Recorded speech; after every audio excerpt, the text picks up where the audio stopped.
एक डिस्क जिसका moment of inertia I1 है और जो वो रोटेट कर रहा है ओमेगा 1 वेलोसिटी से, जब उसकी के साथ कोई अनदर डिस्क जिसका मोमेंट ऑफ इनर्शिया I2 है अटैच कर दिया जाता है, तो पूछ रहा है find out the new rotating velocity या रोटेटिंग एंगुलर वेलोसिटी निकालने की ज़रूरत कितनी है।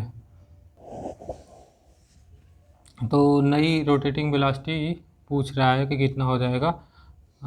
तो देखिए इसमें हम conservation of angular momentum principle लगा देंगे।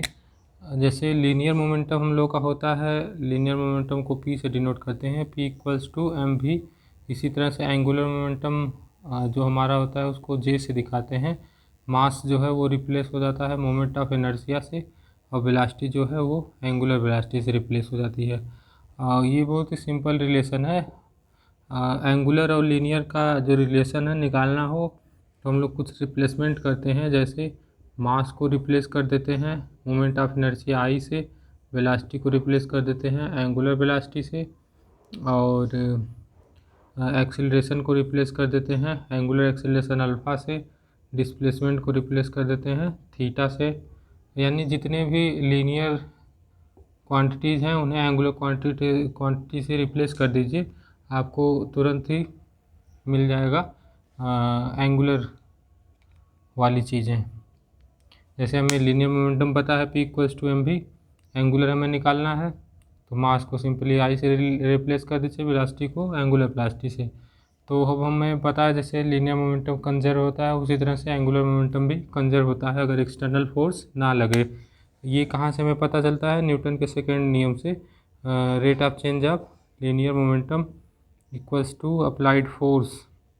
अगर फोर्स हमारा जो अप्लाइड फोर्स है 0 हो जाएगा तो यहाँ से हमें dp बराबर क्या मिलेगा, 0, या p जो है वो कांस्टेंट मिलेगा। Change in momentum equals to 0, या dp मतलब चेंज इन मोमेंटम जो है 0 है, इसका मतलब p कांस्टेंट है, इसमें कोई चेंज नहीं हो रहा। इसी तरह से एंगुलर मोमेंटम I ओमेगा भी कांस्टेंट होगा।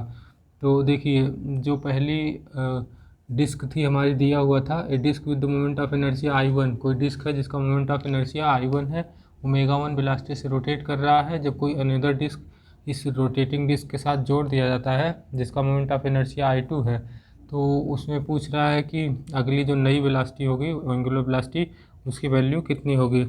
यानी कुछ इस तरह से कोई डिस्क है जो रोटेट कर रहा है ओमेगा 1 वेलोसिटी से जिसका मोमेंट ऑफ इनर्शिया I1 है, तब इसी के साथ कोई अनदर डिस्क जिसका मोमेंट ऑफ इनर्शिया I2 है जोड़ दिया जा रहा है, तो ये दोनों जुड़ जाएंगे तो जो ये बल्कि हो जाएगा, तो होने पे जो इसका नया एंगुलर वेलोसिटी है ओमेगा 2 वो कितना होगा। तो यहाँ पे कोई एक्सटर्नल फोर्स नहीं लग रहा है, इसका मतलब जो एंगुलर मोमेंटम है J बराबर I ओमेगा वो कांस्टेंट होगा। तो हम लगा देंगे angular momentum conservation principle. Angular momentum conservation principle क्या बताता है, इनिशियल एंगुलर मोमेंटम यानी J1 यही होगा फाइनल एंगुलर मोमेंटम यानी J2 के। अब वो J1 मतलब शुरू में कितना एंगुलर मोमेंटम था हमारा I1 इंटू ओमेगा 1, और जो दूसरी डिस्क है वो रोटेट नहीं कर रही थी यानी I2, लेकिन ओमेगा 2 की वैल्यू 0 है। क्यों, क्योंकि ये रोटेट ही नहीं कर रही थी। इक्वल्स टू जब बाद में इन दोनों को जोड़ दिया जाएगा तो ये कॉमन वेलोसिटी मान ले रहे हैं, कितने से कॉमन वेलोसिटी क्या है, वो ओमेगा 2 है जिससे ये रोटेट करने लगेंगे। यहाँ कॉमन वेलोसिटी को हम ओमेगा नाम दे रहे हैं, तो लगा दीजिए।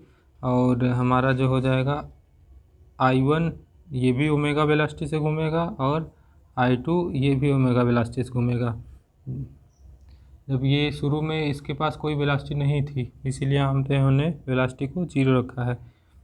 तो यहाँ से ओमेगा 1 ओमेगा कॉमन कर लेंगे, यहाँ क्या बचेगा I1 प्लस I2, और ये अब यहाँ I1 प्लस I2 क्या कर देगा, इधर भाग कर देगा। तो I1 ओमेगा 1 प्लस ये I2 इंटू 0 करेंगे तो ये हमारा 0 हो जाएगा सिंपली, और ये भी हमारा रिप्लेस हो जाएगा। तो सिर्फ ये डिवाइड करेगा I1 plus I2, this is equals to omega, यानी ये हमारी फाइनल वेलोसिटी हो जाएगी। यानी हमारा हम इस सवाल को फिर से दोहरा दे रहे हैं कि कोई रोटेटिंग डिस्क है जिसका मोमेंट ऑफ इनर्शिया I1 है और ओमेगा 1 वेलोसिटी से घूम रहा था, जब इसी के साथ कोई नॉन रोटेटिंग डिस्क जिसका moment of inertia I2 attach कर दिया जा रहा है, तो ये जो अब ये दोनों एक साथ घूमने लगेंगे, तो जब घूमेंगे तो इनकी कॉमन वेलोसिटी यानी ओमेगा क्या होगी, वही पूछा जा रहा है। तो हमने इसमें conservation of angular momentum principle का यूज़ करके कॉमन वेलोसिटी निकाल ली। Okay, thanks.